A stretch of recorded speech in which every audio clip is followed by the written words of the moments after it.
Hi everyone, welcome to another information session of AUS Path Agency, where we explore the diverse landscapes of living in Australia. Here in AUS Path, you expect to receive the most updated, valuable, and relevant information about your pathway to the USA. I'm Rachel Olivar, your host for AUS Path webinar and information session.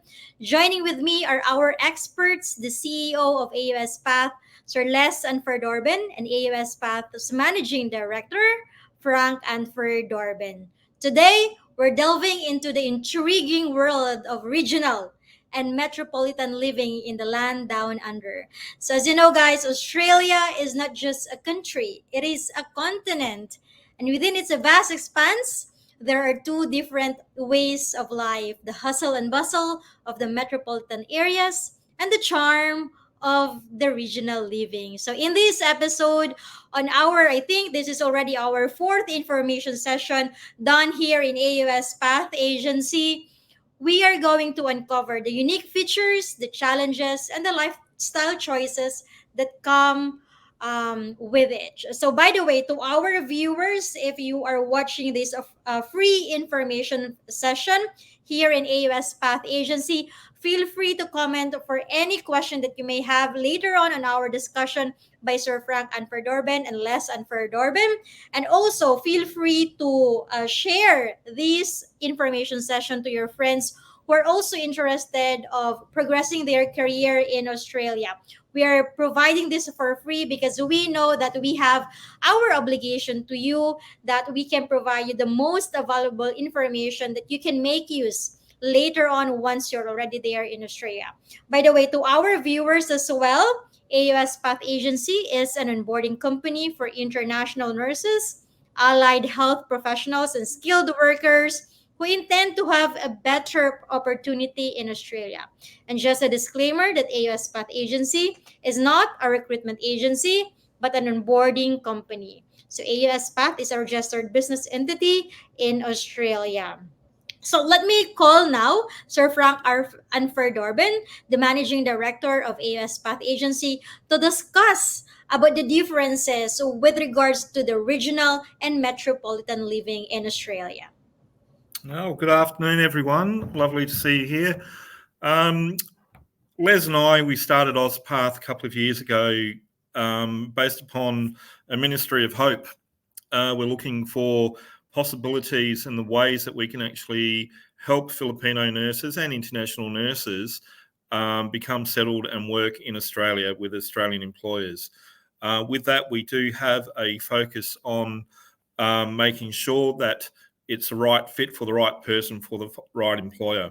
So with that comes a responsibility for obviously some pastoral care and advocacy, and we certainly look after you at all stages of the process on your journey to get employment in Australia. As Rachel has identified, there is, pretty much regional and metropolitan living in Australia. Metropolitan areas of Australia are always on the coastal areas of Australia. The main capital cities in each state of Australia is coastal, and you have a large metropolitan population around those areas. Regional areas in Australia, there are some very, vast spaces between townships and in country locations, but generally a lot of regional areas are no more than a couple of hours or an hour or so away from a main metropolitan centre, or a large regional centre that is considered to be a city in its own right. As we were talking a little bit there earlier before the meeting, if you have, say, in Melbourne, Australia, we have a township called Geelong. Geelong is about an hour away from Melbourne, and it's a little bit the same as if you thought of New Jersey to New York. It's about an hour drive away, but it's still a large population centre. And within regional and rural Australia, you're not going to find a lot of difference in what's available to you in metropolitan areas.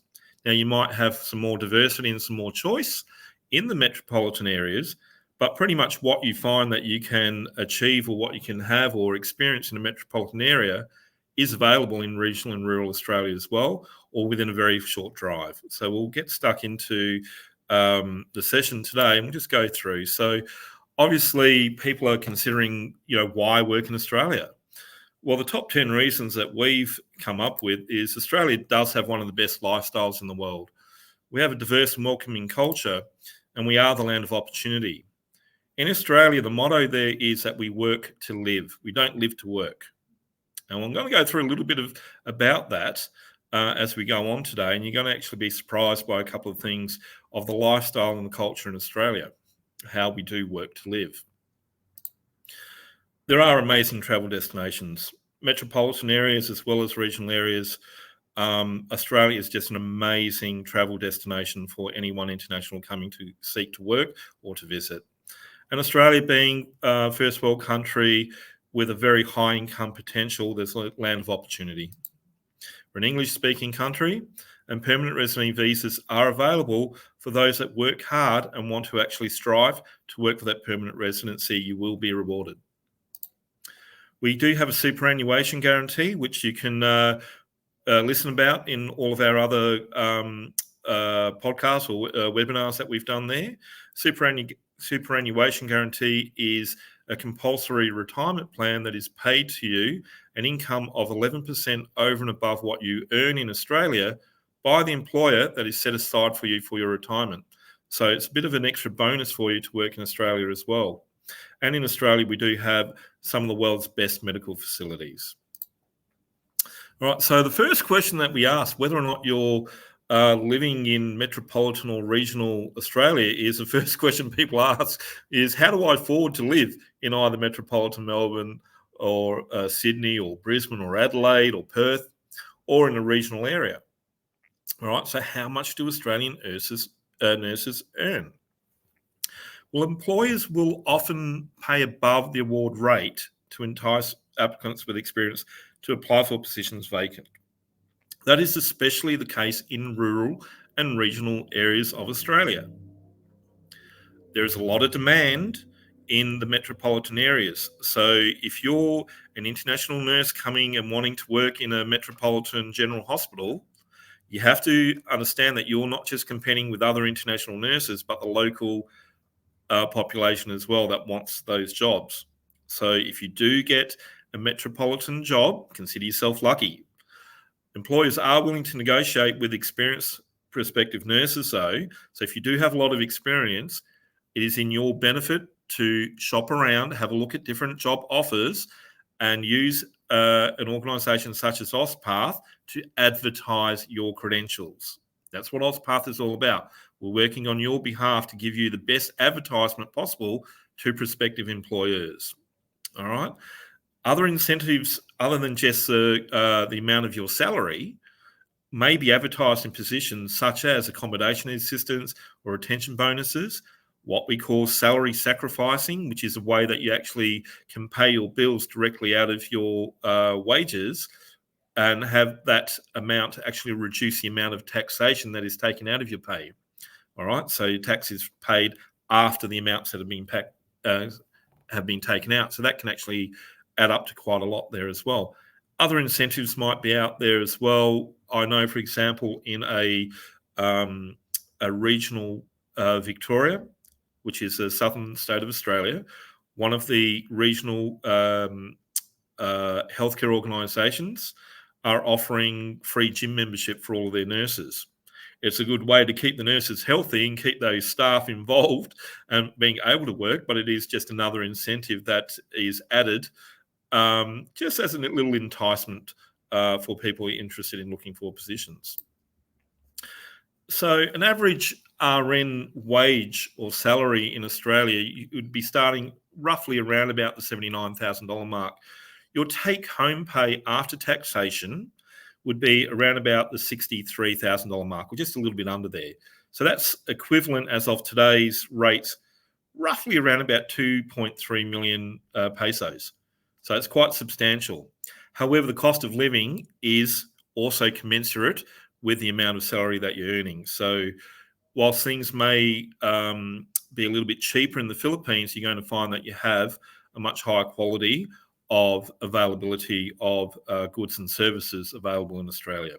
However, in Australia, it's only a 10% VAT. And and we call that VAT GST, or General Services Tax.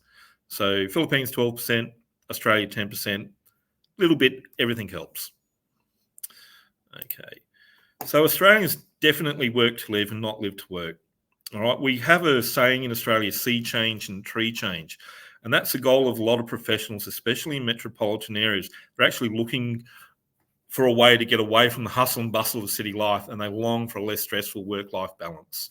All right, so it's interesting though, because we often say that in either town or country, people, when they have a holiday or they have a break, or they want to get away for a little bit, people in the country always want to go to the city. People in the city always want to go to the country. So it's funny. It's just one of those interesting dynamics where people are saying, "Oh, the grass is always greener."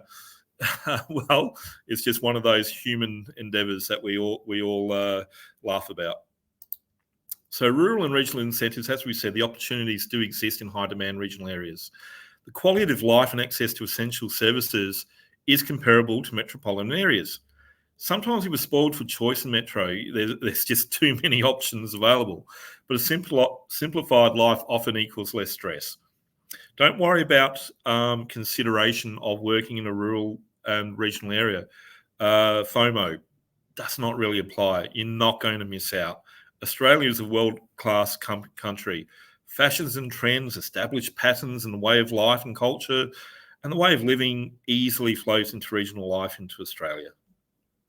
Okay, so community engagement. Filipino communities abound in Australia. Doesn't matter where you go to in Australia, you're going to find a Filipino community. Go to any Catholic church in Australia, you're bound there's going to be a couple of Filipino ladies in the front pew praying the rosary every weekend. So community and chaplaincy support services abound, especially, for example, in regional South Australia, a very large Filipino community supported by the Catholic Chaplaincy Network and social groups. And you are definitely welcomed, as no matter what your denomination, religious affiliation, or lifestyle, you're very much welcomed as part of a larger family unit. As soon as one Filipino knows that another Filipino is in the area, you're very much welcomed. Frank, I do have a question. Before you're going to move to your other slide and another discussion or another topic, let me ask as well. So, if with regards to the community engagement, what actually AUS Path can help to our nurses and any other professional that will be assisted by AUS Path? Yeah, as I talked about, we do have a pastoral care side to our business and advocacy services. That's really critical to make sure that the individual and their families are settling into the area that they come to. All right, we're not just throwing you into a rural or regional area with no support. So support services is really on the ground, and it starts before you actually take on a job offer. We get to know you. We ask you the questions. We ask you what it is that your goals and aspirations are. We ask you about your family, about permanent residency and your goals. Do you have a growing family? Do you have an older family? Do you have partners? And we manage your expectations right from the start. There are certain things that are required within Australia that we assist you with, such as you need to have your private health insurance. If you're coming as and working as a registered nurse, your licensing, you also have to have professional indemnity insurance, and we help you navigate through the visa and the migration process. That's what we're here for. We're here to actually do that work for you and to help you just keep on the journey towards the next step. So every step that you take upon that journey, we're there for you. All right. So now, when you have a job, it doesn't end there. We help you plug into the local services, community services, and support services. We're making sure that you're settled into your job. And in Australia, we have what's known as a probation period. It's a mandatory period where there is a time of discernment for both the employer to make sure that you're settling into your position and that you're competent, but also for you to make sure that you're happy in the position where you're going. So this is where it's critical that we engage with you one-on-one and make sure that you're not just jumping to the first job opportunity that comes into play, but what we do is we make sure that we're trying to match you with the right person for the right job and the right job for the right person at all times. Okay. So We were talking about rural and regional areas of Australia. One of the interesting things to consider there is public transport, driving, um, the commute and transport to and from work. All right. So Australia has an extremely good, very good public transport network, especially in the metropolitan areas, and that's buses, light rail or trams, as we call them, the train or rail network, and we also have buses there. We have taxis and Ubers, which are basically just like Grabs as well. That's prevalent in the metropolitan areas, but car driving is a normal way of travel, even in metropolitan areas. Definitely so in the regional areas.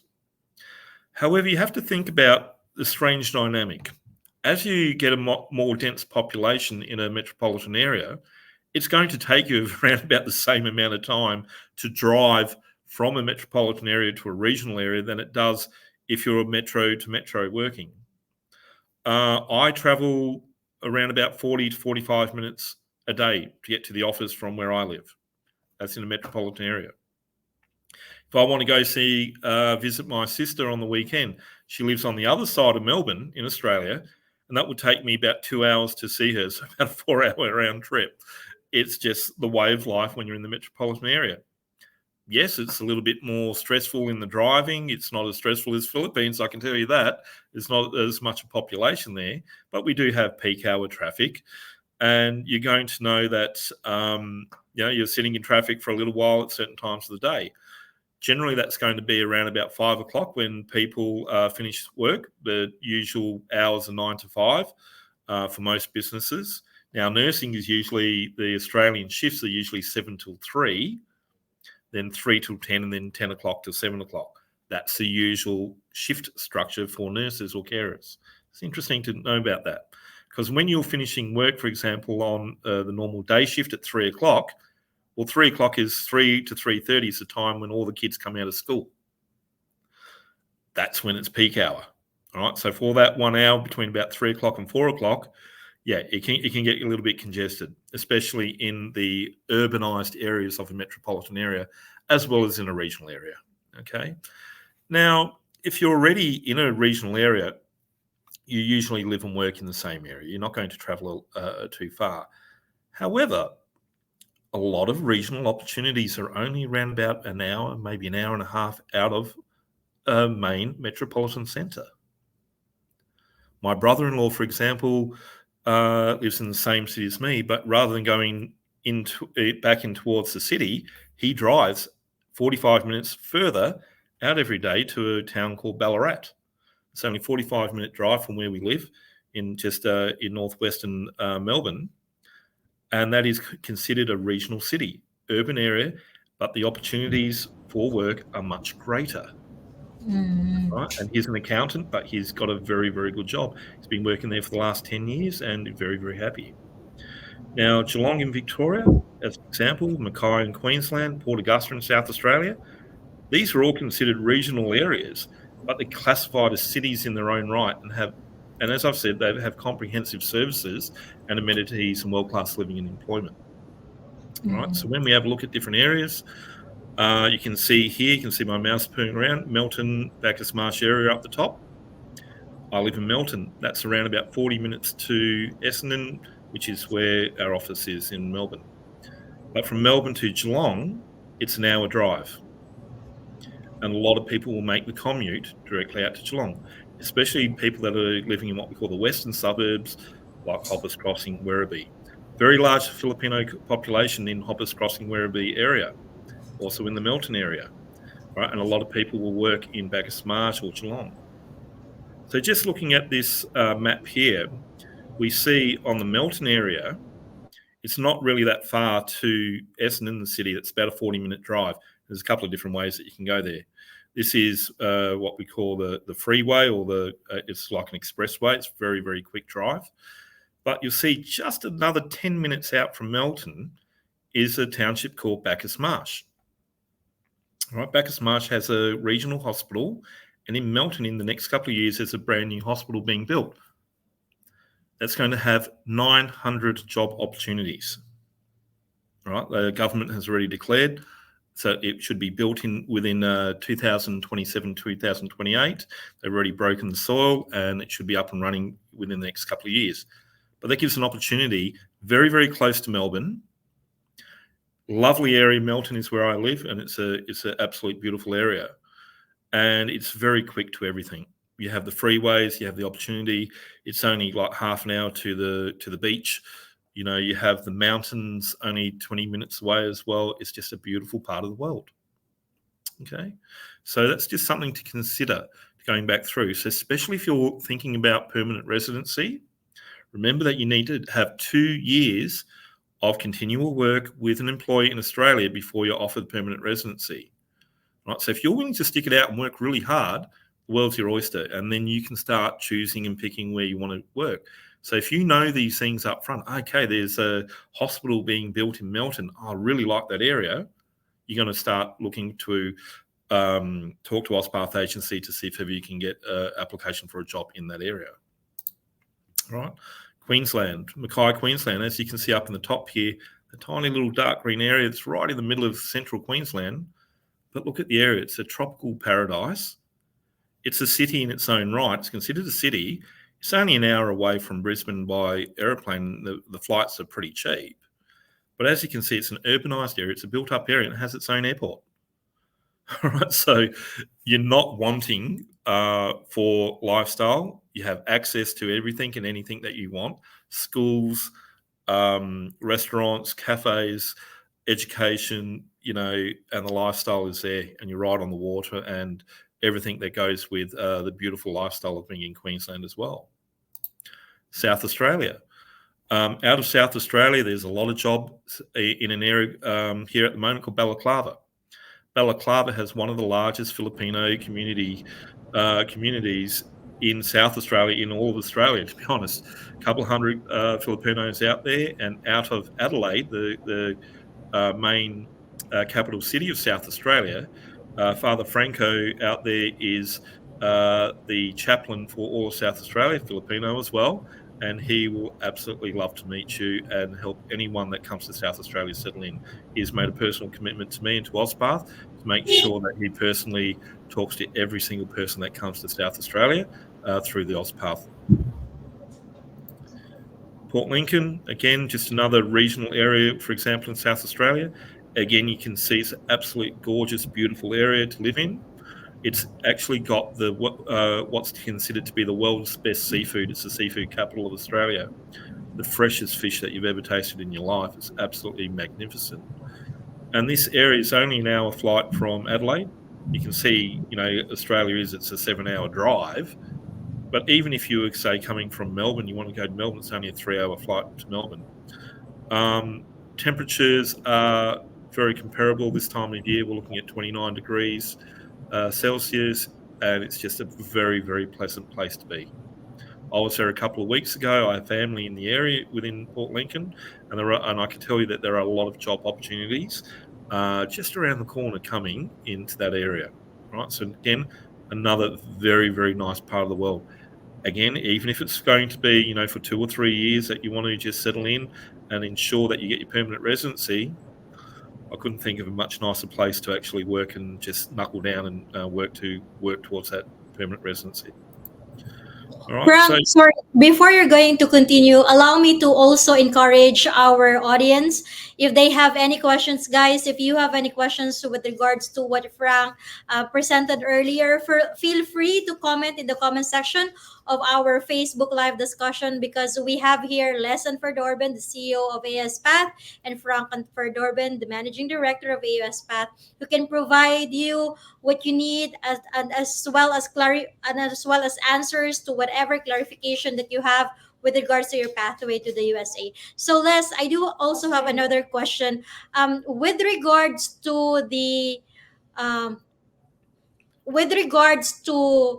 the presentation of Frank, I understand that, to my understanding, it seems to me that the regional is not really the same as a provincial situation in the Philippines, and metropolitan area is like probably Manila, but when you say regional area, it's not the same as you are really going to a very far flung area. Did I understand it right, Les?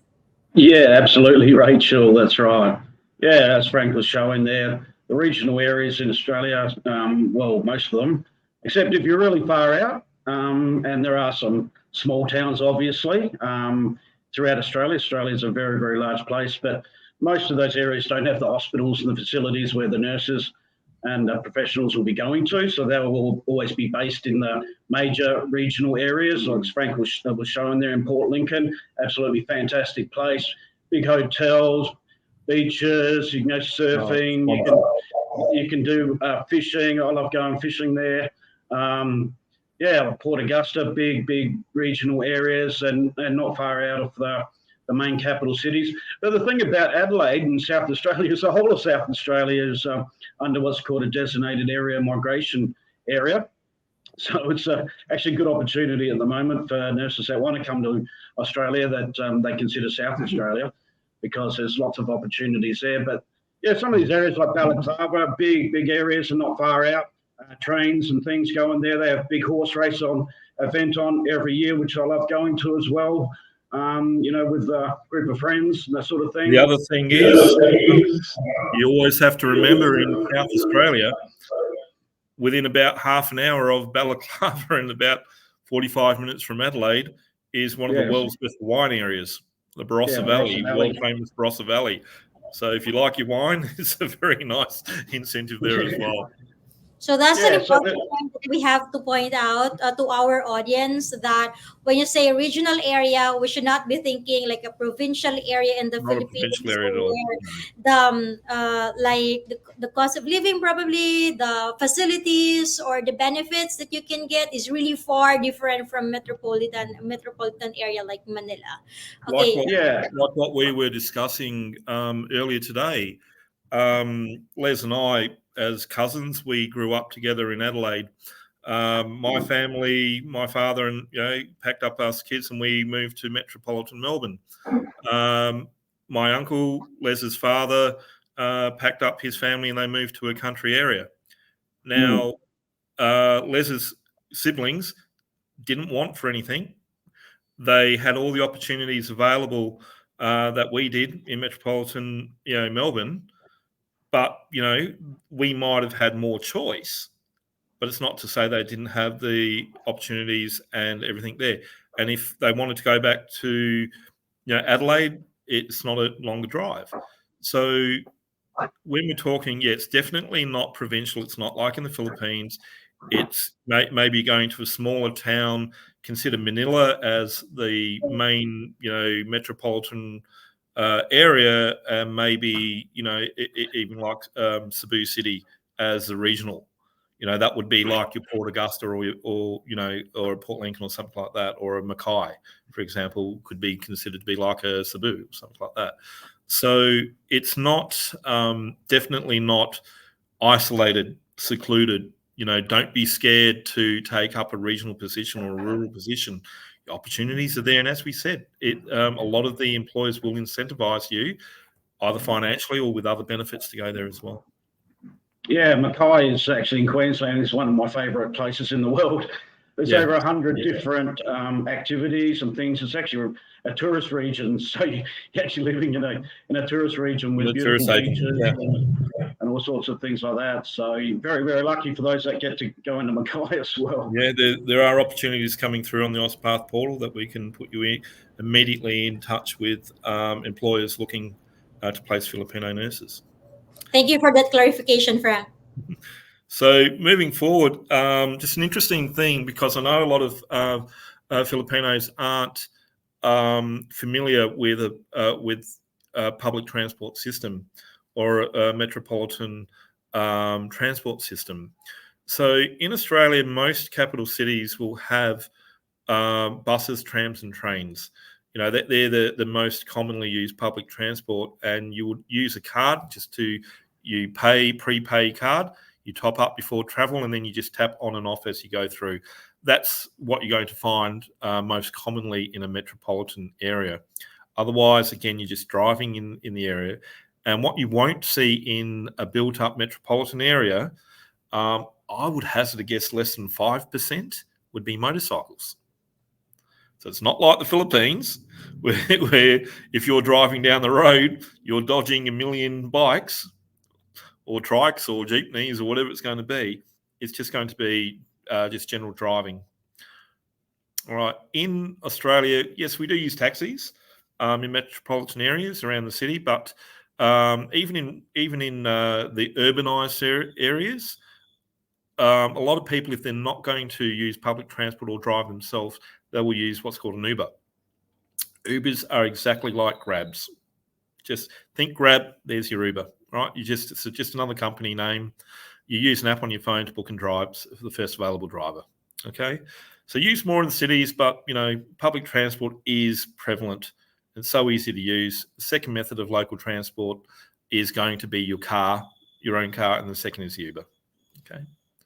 So with cars, we do have an excise tax on petrol. So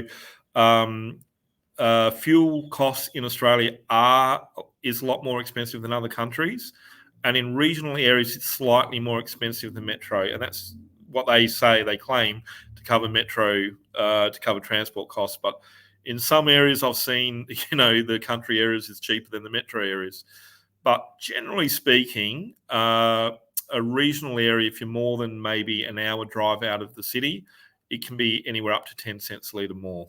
All right. Again, we talk about litres, not gallons, and there's 3.8 litres to the gallon or something there. So you have to do your own calculations there.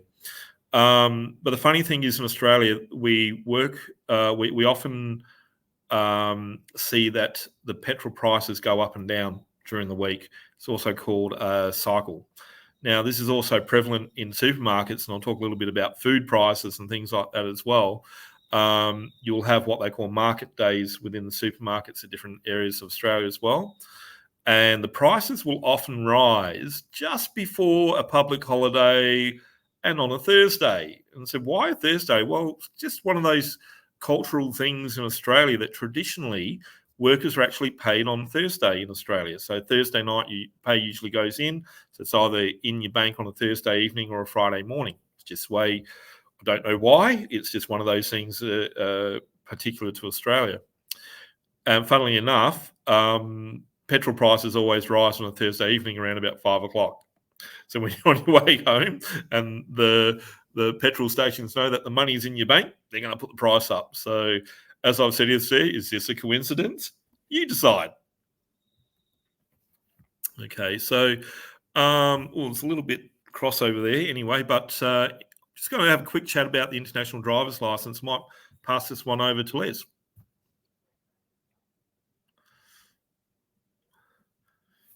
Thanks, Frank. I think you got one of your slides there that just little it's not there. So,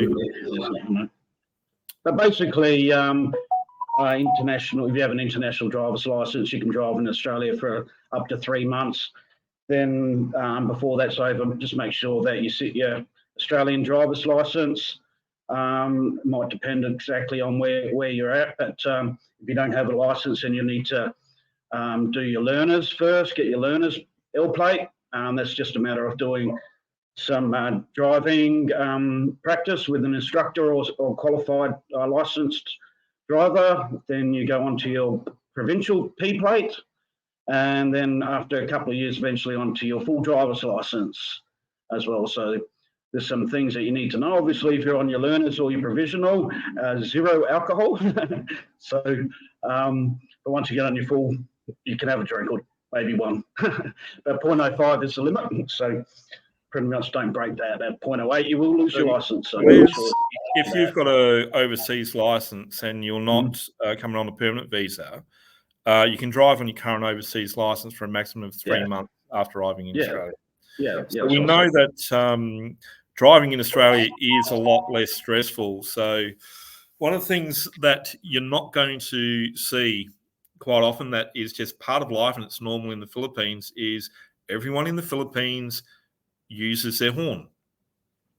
Beep, beep, get out the way, or beep, beep, I'm coming up next to you. You're rarely going to hear an Australian use their horn.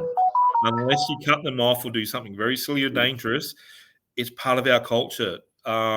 If you use your horn, unless it's for a good reason, be careful, you might get a punch in the nose, right? So it is, yeah. So I doubt it. You'll I see. doubt it too, but it's You'll, not you'll see.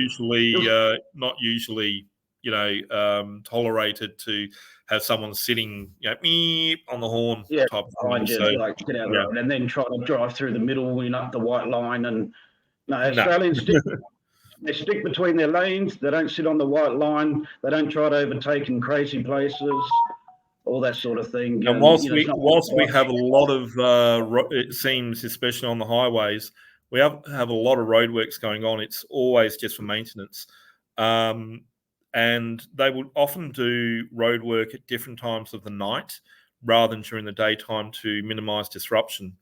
So yes, you see the picture there. Peak hour traffic, and that's probably from the US rather than Melbourne.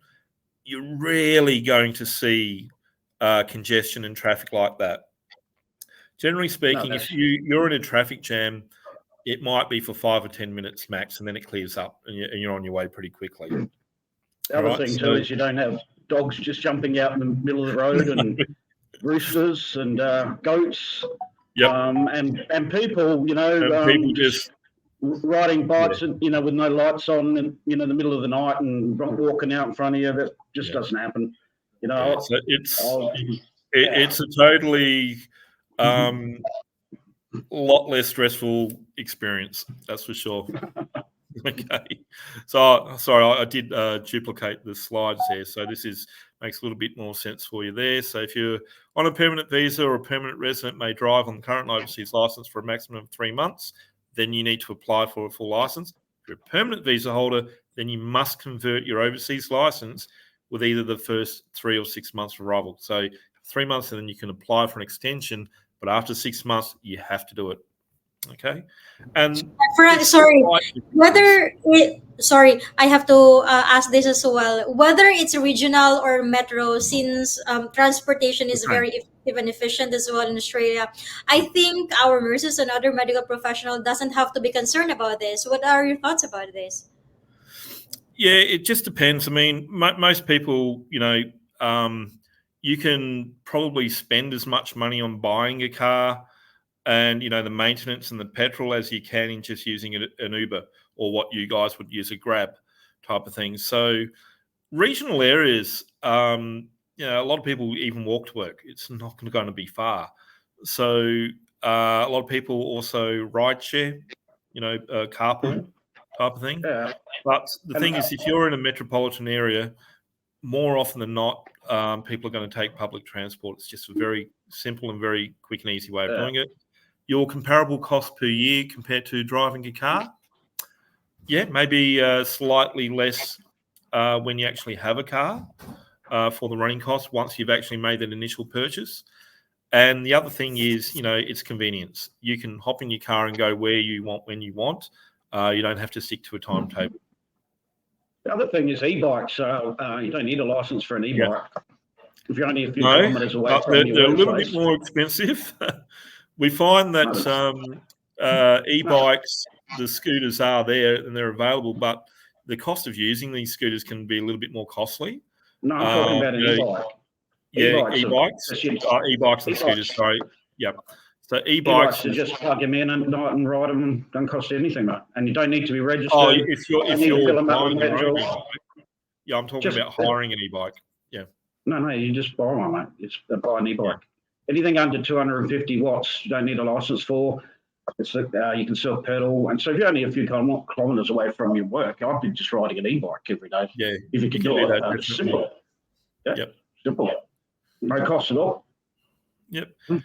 If you are going to buy a car, new cars, maybe a family car, going to be around about 37. It's going to be about a third of your wage, half to a third of your wage. That's about of your yearly salary. That's about the average cost of a new car. Used cars are going to be, you can get a reliable car for about 10,000. So, about an eighth of your salary. All right. One of the interesting things there, metro to regional, that we often get asked is, what about general cost of living in metro to regional areas? So, as I've said before, indicated Australia has some of the best fresh food and produce available in abundance that you're going to find anywhere in the world. Now, people in Australia will often go out as a social event or as a treat to go to a restaurant. However, if you have a look at the chart, which is from Numbeo, it's saying there that 14% of most Australians' salaries spent on restaurants and going out. Okay, it's quite interesting. One of the things that we've seen, especially post-COVID, is things like Uber Eats and Menulog or similar online ordering apps are now commonly used to order in, where the local restaurants will have this service available. You just go on your app, you order your food, and it comes, delivered within half an hour or so. Panda Express, these type of things, in America. So it's really interesting. Statistically, Australians will spend nearly 14% of the available income on restaurants. And, we are very much spoilt for choice when it comes to fresh food and produce. We have some of the best quality meat and seafood, as well as fresh lamb food. chops. Lamb chops. Everyone likes lamb in Australia. Yep. Now, as a personal example, I've got a growing family, but a family of 4. We spend about $600 to $700 a fortnight, every fortnight on food and groceries. Example breakup per week would be about $250 on a grocery shop. Spend about $60 a week on meat, so you can see that it's actually quite cheap, and about $40 just on incidentals. The other expenses that we have, obviously, is a mortgage or rent costs. Most rental costs in Australia, you're looking at around about $100 to $150 a week per person in the home, up to about $250 a week. So if you're in a rural regional area, it might be a little bit higher. You might be looking, $200 to $250 per person.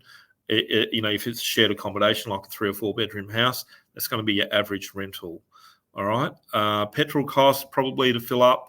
I have a diesel car, so it lasts a little bit longer, but usually, allow for, say, $100 a week out of your salary to fill up your car and petrol costs. So petrol costs at the moment in Australia are roughly around about the $2 to $2.10 mark per litre. That's an average. Sometimes you can get it cheaper, $1.90 or something like that.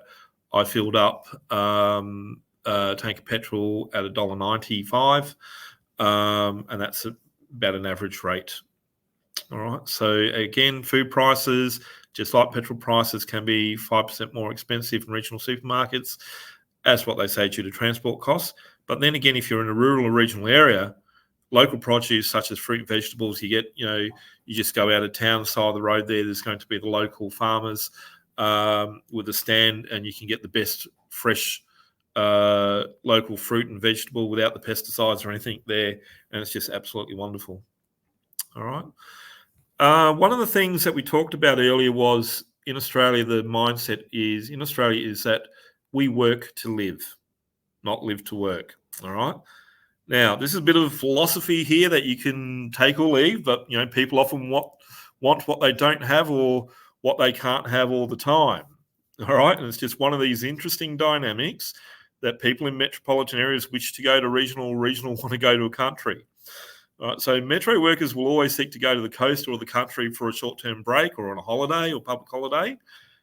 Long-term, it's often the goal for metropolitan people working in the urban areas or the metropolitan areas to retire to the country, or what they call retire to the coast. So we call that a tree change or a sea change. Okay. And people in the regional areas will often look to go to the city for the weekend or for a short-term holiday. But people in the regional areas, they like to retire and stay there. They know when they're onto a good thing. All right. So it's always based upon personal preference. But in my experience, people often feel they're not missing out on anything by living or working and socialising in a regional or rural area. Maybe your opinion, Les, on that?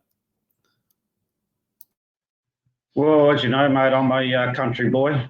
We grew up in a country area, regional area, in Loxton, South Australia. I went up there when I was about 12 years old and did my school. In fact, we lived right across the road, basically, from the school. Just walked to school, walked home. Parents didn't have to pick me up, drop me off, do all the hustle and bustle of the city. I had a lot of fun. Had motorbikes, ride them around down by the river, no problem. Everything's there, hospitals, good friends and a lot less stress-free, you know, than in the city areas. So I'm a country boy, mate. So yeah, give me the country life.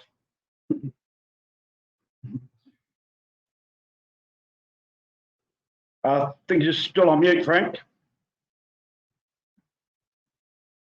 I am still on mute. There we go.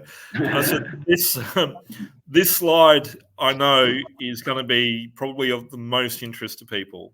All right. In Australia, you get paid for annual leave, you get paid on public holidays, and you get paid overtime and bonuses and penalty rates when you work on a weekend. But let's just have a look at the actual time off that people work to live.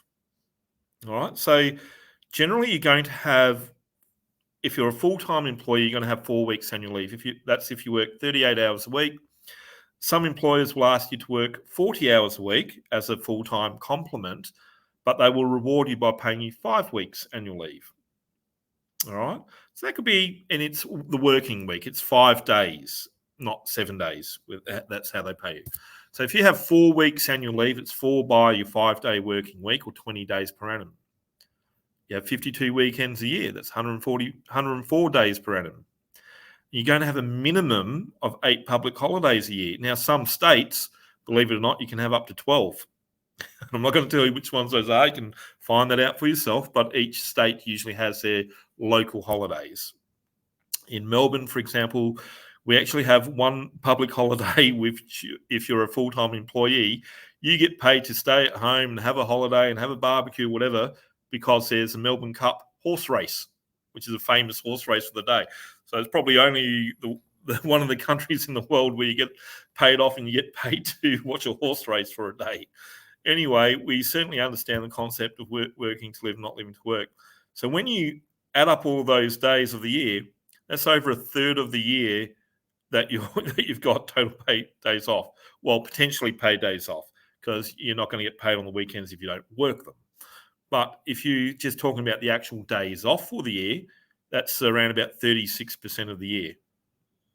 So the work-life balance in Australia, you can't complain. It's a pretty nice way to live, and it's way to work. So people, they're complaining in different parts of the world. If you go to the US, a vacation is usually 1 or 2 weeks maximum a year. That's the norm. In Australia, there is burnout, there is stress and everything like that, but it's all commensurate with, the quality of life that you have there as well. So Australia is definitely the lucky country where citizens are truly blessed. As I said, we're in a multicultural and welcoming environment.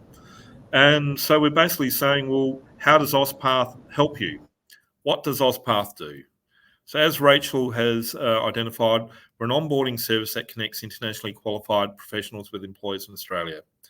So like a recruitment agency, we do provide opportunities for you to have employment in Australia, but we work specifically with foreign recruitment agents as well as local in Australia, but also with the migration agents and then also with the employers. We're working with you like a project manager would out there to make sure that we're administrating the journey for you, your pathway for employment. All right. So there are a lot of challenges, and it's a very complex navigation to get international sponsorship. So we try to make it as easy as possible for you. We have a CRM portal which gives you step-by-step instructions all the way. We upload your information out there, and at the end of the day, that portal acts as an advertisement, a personal advertisement for you to the Australian employers. All right. Now it's free to join the portal, but if you do want extra services, we do have offerings out there as well. We can help you with writing your CV or your resume. We can do video profiles for you. We can give you coaching on interview techniques, everything there as well. So stay tuned on our website for more information about some other offerings and services that we'll have coming up shortly. So how is it that OzPath can justify what they do? What experience do we have? Well, we're Australian family-orientated business with over 50 years in healthcare. I come from a family of nurses. I have 3 sisters, 2 of which are nurses, 1 of which works as personal assistant, 2 a CEO of a aged care software company, which is our family business, Lee Care. And Lee Care gives us access to over 800 plus aged care and health services organisations across 6 different countries. We have comprehensive support services in the Philippines with an office and base in Davao. And we're committed to your pastoral care of candidates pre and post deployment to Australian employment. So, do you have the following? Are you interested in permanent employment offers in Australia? If you are, we need to know, have you got 2 years recent clinical experience? Do you have a clear police check or criminal check report? Can you prove that recent clinical experience? And do you have English literacy, a passing score, whether it's IELTS or PTE? Have you passed the NCLEX? Have you done the IPASS review? Have you finished? Have you commenced the OBA, the Australian OBA, and done the AFRA self-check? Have you sat or are waiting to sit OSCE examinations? And are you willing to work hard for at least 2 years with the same employer to secure your chance of permanent residency? So if you can answer yes to all or any of these questions, then we're definitely interested in talking to you. Join up onto our portal, go through the members portal and enter your details, answer some questions, upload your files, use it there as an advertisement for you so that employers can sift through your application, and you don't yourself have to sift through countless job offers and numerous applicants. We'll match you up with the right employer and make sure the employer gets the benefit of seeing you and interviewing you. All right. So if it's a match, then you're going to receive an employment offer subject to AFRA registration and the visa approvals if required. All right. So I did mention Lee Care Solutions. Lee Care Solutions is an Australian aged care software provider. Employers in Australia are often interested in your digital literacy. One of the requirements of working as a carer or a registered nurse in Australia is that you have some competency in what they call digitised reporting systems. All right. So we've partnered with our family company, Lee Care, to give applicants head start in aged care. We have this software is used in 6 countries and over 800 plus organisations. So we train you for free in Lee Care, if desired. And then once you have that training under your belt, which is just a day's training, it's all it takes, and it's free, we can actually put you in front of employers that are willing to employ Lee Care trained nurses and carers immediately. We also have a collaboration there with AusMed. One of the requirements of your registered nurse license and registration there is to do what we call continuous professional development. AusMed provides a free 1-year onboarding access to their portal so that you can actually have, first of all, if you're in aged care, you have the aged care workplace mandatory training modules, which is what all employers are going to want to see. And they also give you access to over 1,275 certified courses for continuing professional development. Now, that on its own is worth over $500. All right. So people that come through the AusPath portal, we have the free AusMed passport, which is the 8 aged care workplace mandatory training modules. And you can also look to us to get a discounted cost or free cost in some situations out there for the full 1,275 modules. And that information is on our website. So advocacy, service and pastoral care.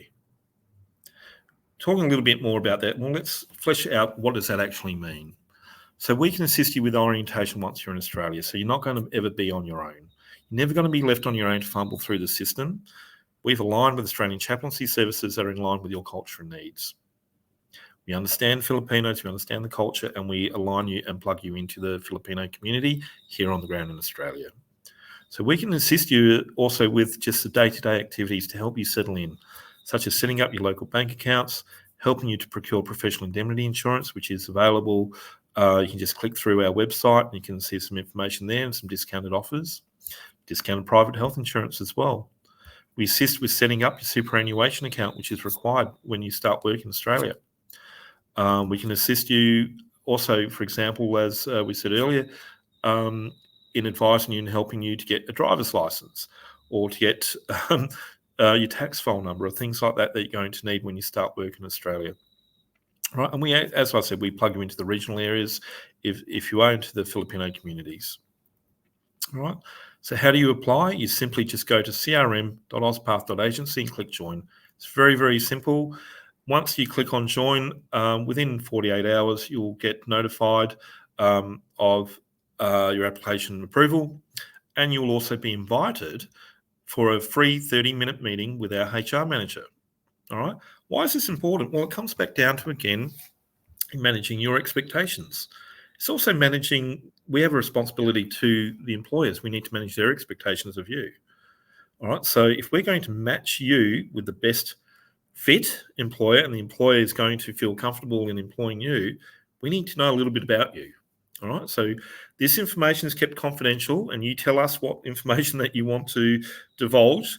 However, there are obviously, when you proceed down the track for interviews and that there's going to be some information that the employer by law has to know, such as your criminal history and check and things like that. And there's other things there, such as your English literacy scores and whether or not you've got your license and registration. That just goes without saying. However, that free half-hour session is available to anyone that comes through our portal. And, we will thoroughly enjoy talking to you. We really want to meet you and talk to you and give you the best opportunities going forward for employment opportunities in Australia.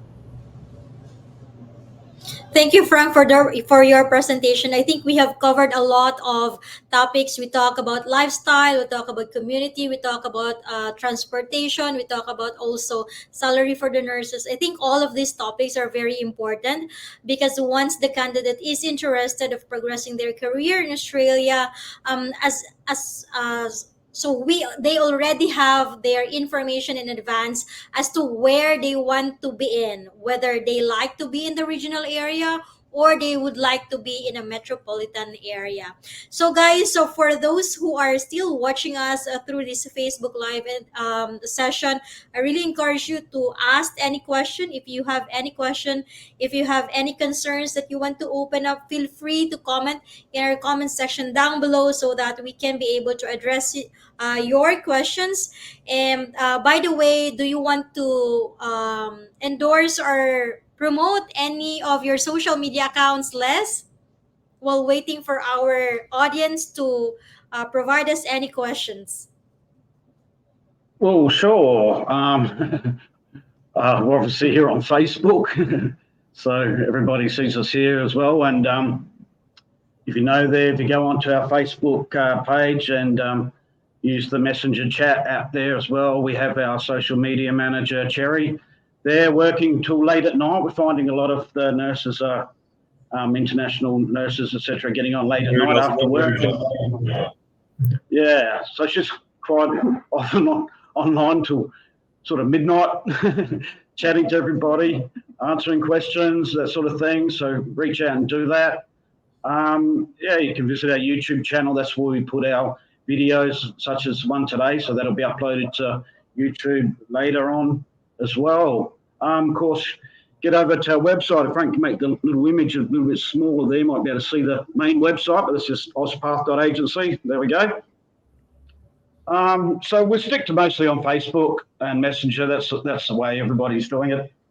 So get on there. Make sure you joined, liked us and all that sort of thing. So, if there's any... And the best way to contact us, if you do want to contact us, is through the portal. So, register through the portal. You'll have a one-on-one access to our HR manager, Jabi. And you can he'll definitely look after you. And any questions or any concerns that you have, we often get questions in regards to the visa migration process, do I want to bring my family and things like that across? How does that all work? So these are all common questions that, we hear every day, and we're very happy to answer and go through with you. However, spend some time on our website. We have some really, really good information on the website.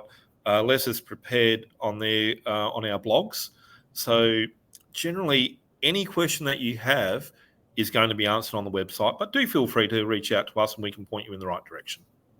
Yeah, absolutely. And don't forget, Jubby's pretty busy with these onboarding calls, so make sure you get in early. Sometimes up to 10 or more candidates a day are coming through our portal. So, yeah, so find an available spot there, and if you book an available spot, make sure you're there. When it comes to the employers in Australia, you put your best foot forward by making sure that you have the right information on our portal. All right, first in, best dressed. You know, if you put your information in quickly and you put it in there, you're more likely to get more responses and more chances of getting offers of employment. All right. Yeah, definitely upload all of the information as you can. And Frank, they don't need to have all of the information when they register, because we understand that people aren't going to have that. You can go back into the portal at any time and keep on updating. So, you know, if you just get your basic information in today and then over the next week or so you add your information in, that's perfectly fine as well. All right. At the end of the day, if we have a quick look at your profile, you're going to have that half-hour session with Jubby, and that'll be done within a week or so. That'll be done pretty quickly. We're going to find, okay, well, this is going to be the best employer for you. This is who's available. Or we're going to tell you, okay, you're going to need a little bit more experience in this, or maybe we can provide you with some assistance in, you know, in making sure that your CV and resume is up to par. We can give you some coaching in interview process and things like that. So definitely have a look and reach out. Thank you, Frank and Les. So IPAS Processing is a partner of AUS Path Agency.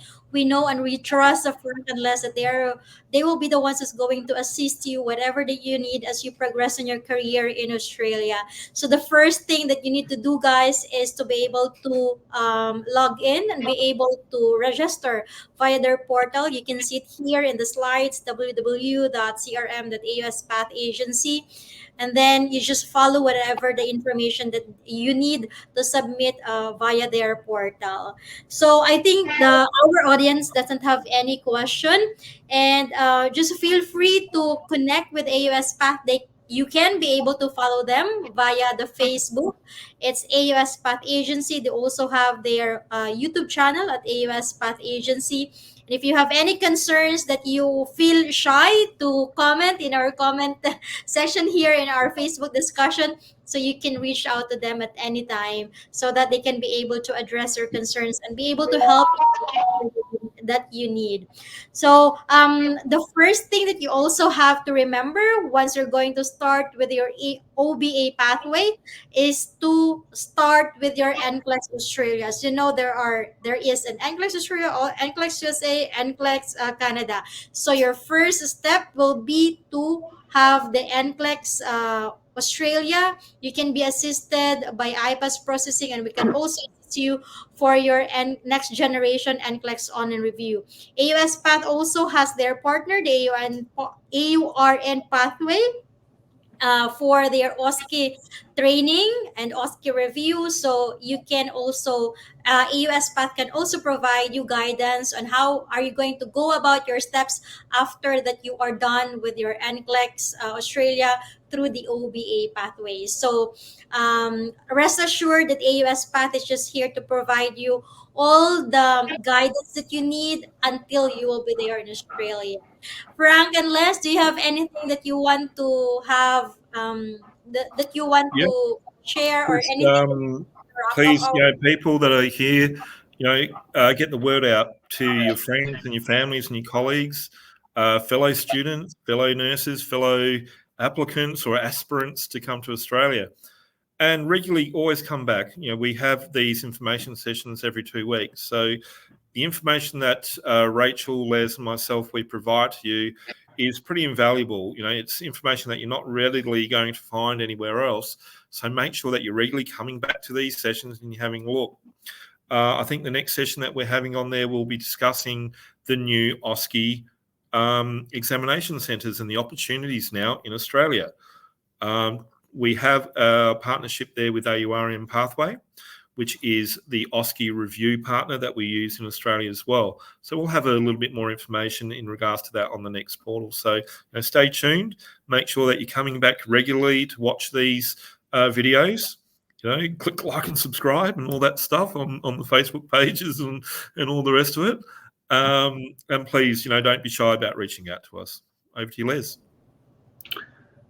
All right, thanks, Frank. Yeah, I've just posted the link there to our blog post there for the nurses and to read there. Information on how to join up on our website, importance of the English literacy, our transitional pathway, the traditional OBA pathway. All that information is there, so just get on our blog, or if you've got any questions, reach out to us on Facebook. Usually the best way, easiest way. Cherry's always there, ready to answer any of your questions. So, yeah, that's it. Thanks so much, Rachel. Thank you, Les. So thank you, Frank, and to all Liz. our Thanks, Rachel. viewers here in Facebook. Thank you so much for the valuable time that you have also shared with us. And we know that you gain a lot of valuable insights that you can make use, especially on this topic with regards to your choice, whether you're going to choose may it be regional or metropolitan area later on in Australia. So thank you so much for your time. And we are going to see you again after 2 weeks, because we do this free information session bi-weekly. So that will be after 2 weeks. Thank you, everyone, and have a great day, everyone. Bye. Bye.